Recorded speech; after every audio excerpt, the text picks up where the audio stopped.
So 90% of Americans say they're in a financial crisis right now. You heard it right.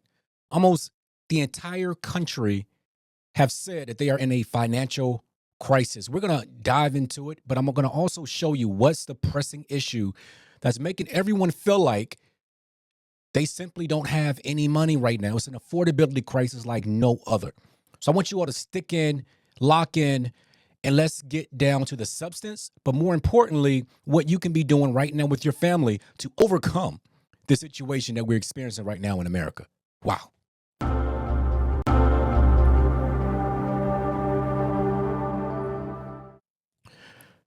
So there was a recent article by the New York Post that had ran a poll and said that 90% of Americans are or feel like they are in a financial crisis right now. And a lot of that is due to not just inflation, because a lot of people or the stats have shown us that inflation has come down by 2.7%, or they mistakenly see the headline that inflation has come down by 2%. But one of the things that a lot of people fail to realize when we're thinking about inflation is that inflation coming down by 2.7% does not mean that the prices have come down necessarily by 2.7%. For instance, if the prices of goods and services, inflation, which they take all of the price of goods and services and they combine them and they come up with this average, the average turns out to be a percent. So if they take this average and they come up with this inflation rate of 2.7%, but say 5 years before that 2.7% number, inflation would say 7%, which is what happened under the Biden administration. If that is truly the case, then that would mean, or you would think, just because the headline now is 2.7%, that somehow inflation or prices have only gone up by 2.7%. But in actuality, what happened was if you take 7% under the Biden year, and then I think the year after that was say 6%, and then I believe it went down to like 3.4%, and now was at 2.7%, you have to take 7% plus 6% plus 3.4% plus the now 2.7%. Okay. So prices just have not been increasing as fast as it was during the Biden year. I'm going to show you all this article by the New York Post that suggests just how bad people say that they really are. And I think that is worth showing because we get this so confused a lot of times, right?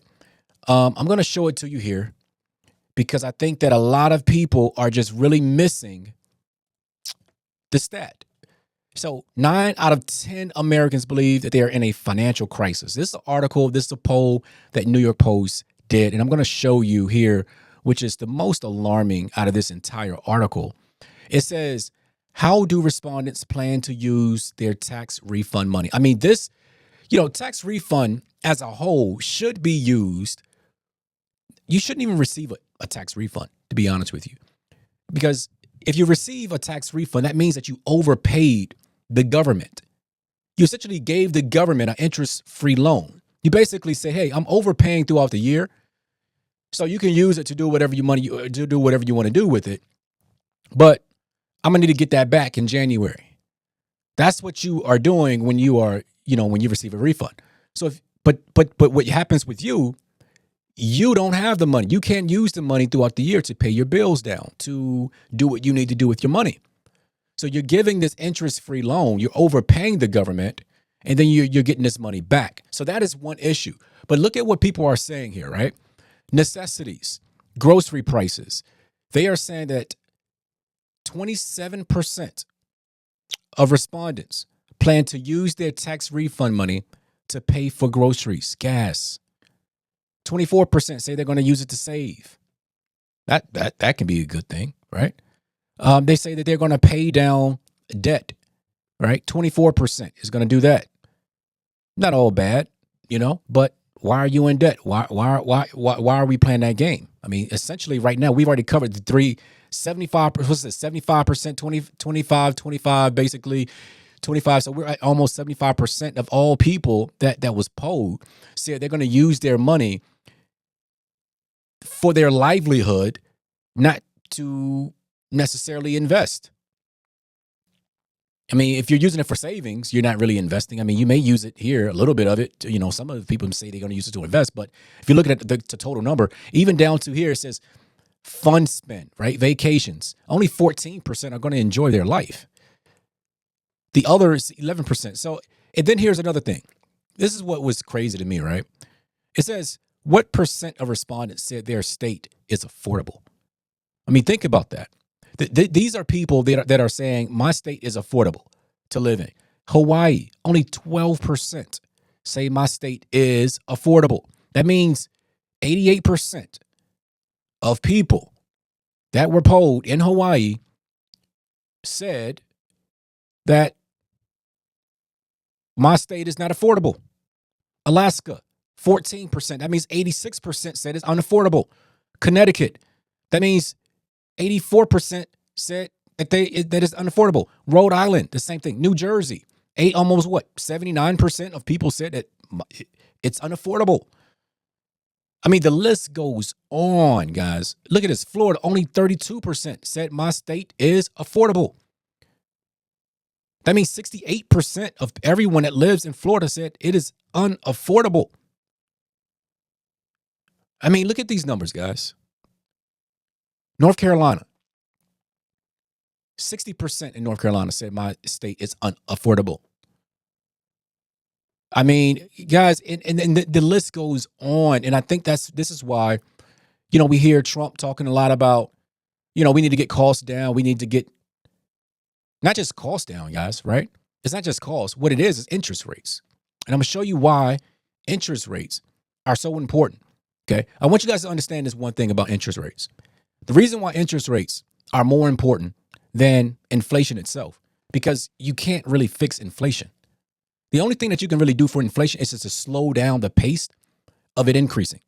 Understand that the United States economy is predicated on gross domestic product, GDP. So for a country to decide just how large their economy is, they base it off of GDP, gross domestic product. That's looking at all the goods and services that are in the country.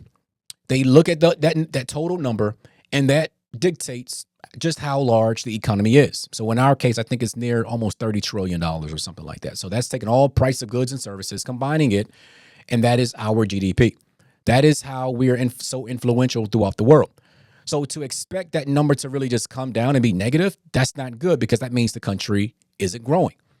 So the Federal Reserve have already said that, hey, we need to keep that number, the inflation rate, somewhere around 2 to 3%. So if that's the case, that's letting us know that all price of goods and services will continue to rise by at least 3 to 4%, by at least 2 to 3%.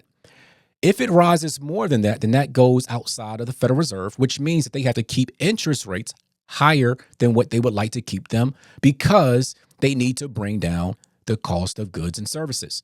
And this is why the interest rate is more important to the price of goods and services than truly the inflation itself. Because you can have very low inflation rate, which we have 2.7%. It's very low.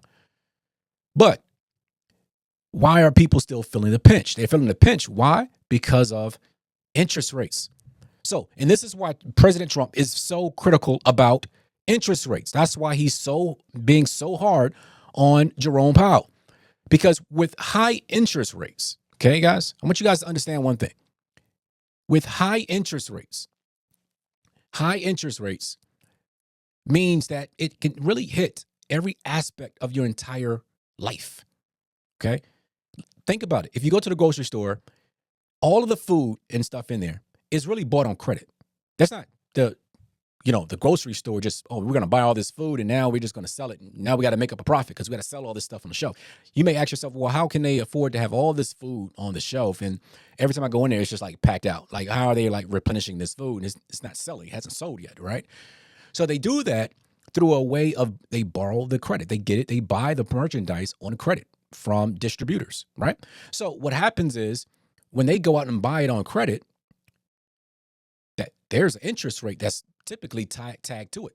Some grocery stores don't really have it. They operate with they get it on credit. They have a net 30, net 60, net 90, or something like that. They have to pay it within a certain amount of time. But some grocery stores, they buy it on credit, which that credit, like we just said, interest rate is tied directly to it, to that credit. So let's just say, for instance, a grocery store bought $1 million worth of goods, and now the interest rate have now gone up by, say, what we've seen. I mean, say 3 or 4% or whatnot.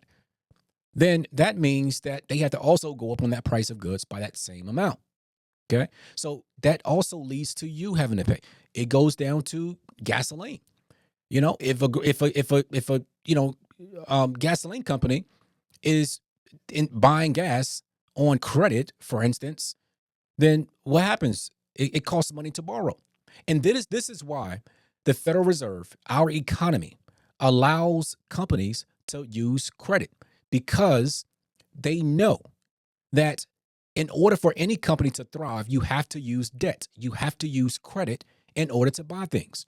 So banks have fractional reserve where they can, for every dollar they have in their bank account, they can lend out 9 times.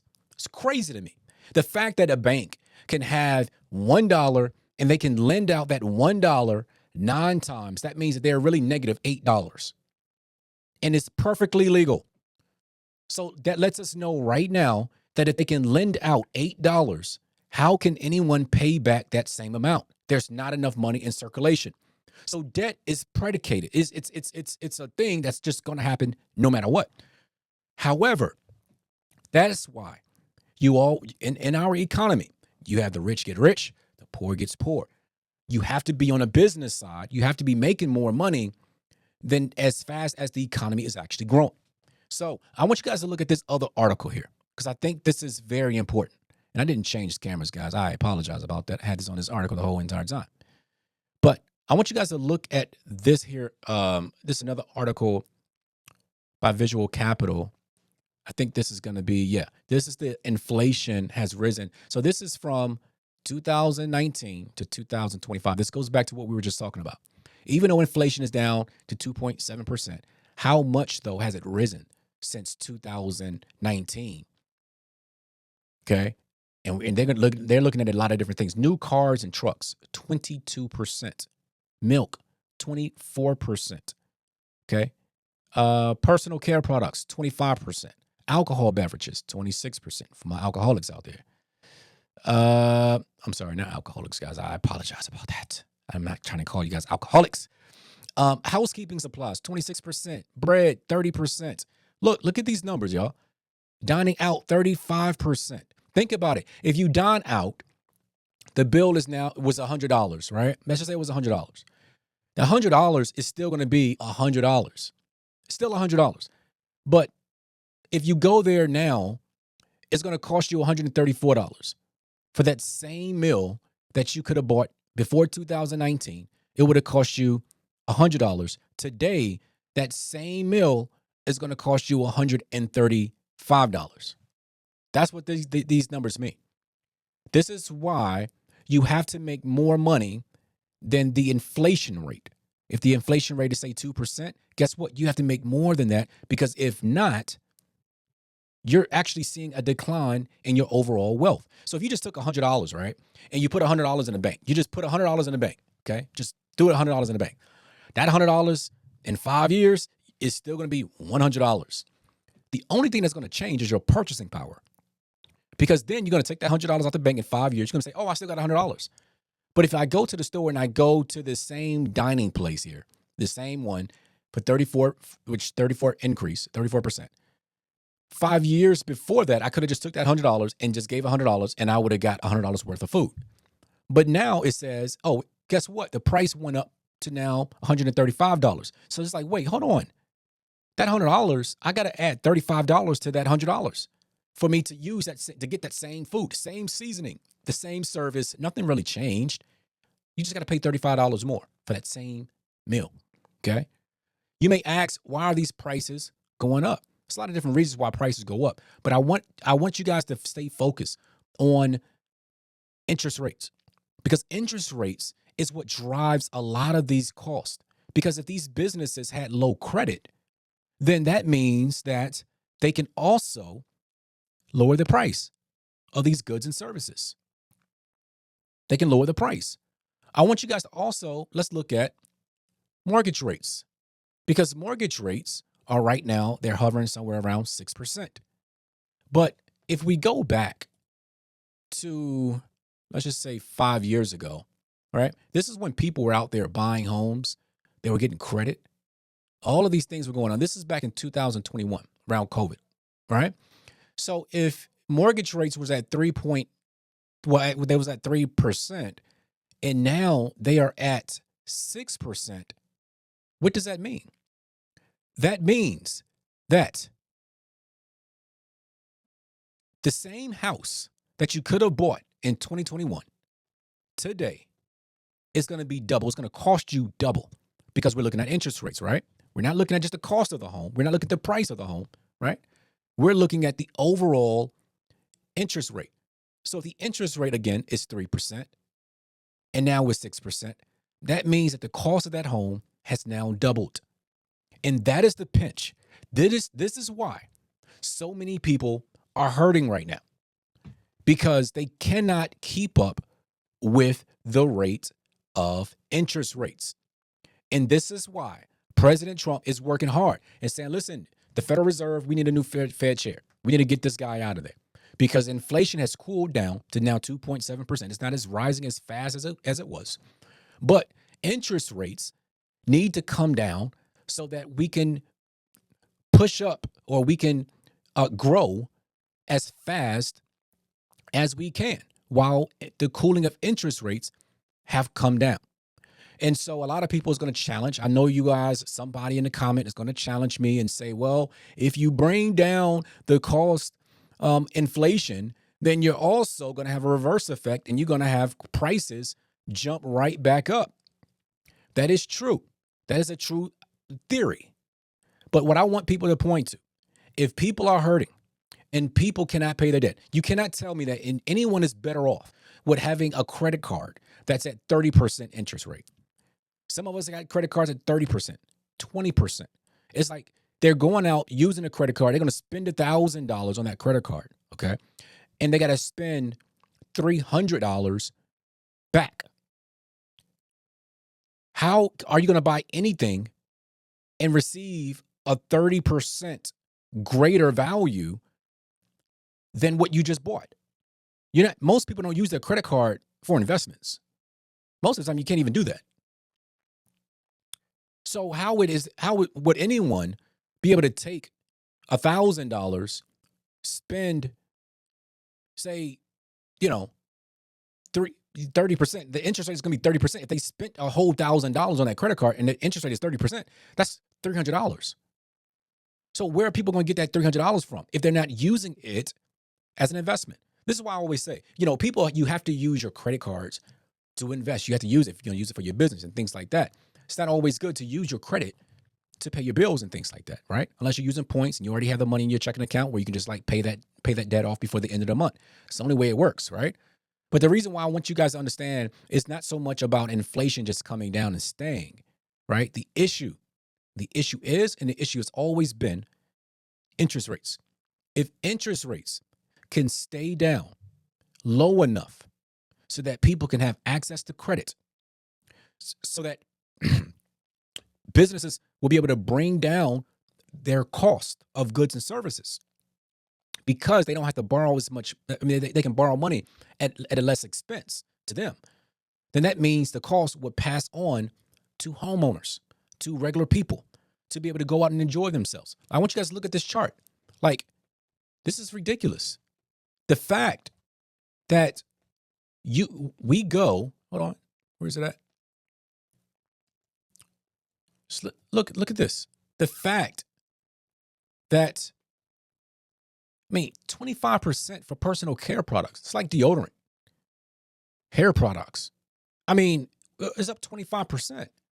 Again, you spend $100 on that personal product. Today, it is now going to cost you $125 for the same product that you could have just loaded up on. Could have bought it 5 years ago and just bought the whole thing if you knew this price was going to increase, right? So don't never look at inflation, guys. Don't look at the headline inflation. Always know that inflation by design is going to always go up. And the only way that you can defeat inflation is by increasing your profit margin or increase the amount of money you make.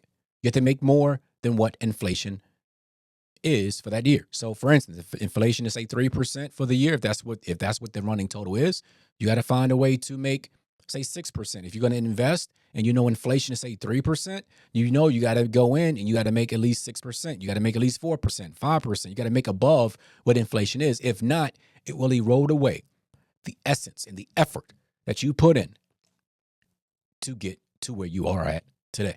So this is on the article of inflation rising across the United States, or people just not feeling happy, or they just feeling this pinch or this financial crisis. I wanted to bring you this to your attention because the only way we're going to get out of this mess is if we can somehow get interest rates down much lower than what it is today, and monitor it to make sure that people aren't borrowing more than what they can actually afford. Right. So I hope this helped you guys. I just want to provide additional perspective as to what's going on, why people are feeling the crunch. It's not just about inflation. Do not look at inflation.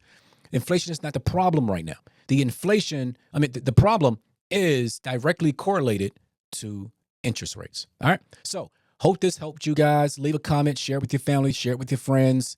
Let me know if this made sense to you, if you want to see more of this. I don't mind sharing it, but this is just me talking a little bit about inflation and money and how it all works. See you guys next time.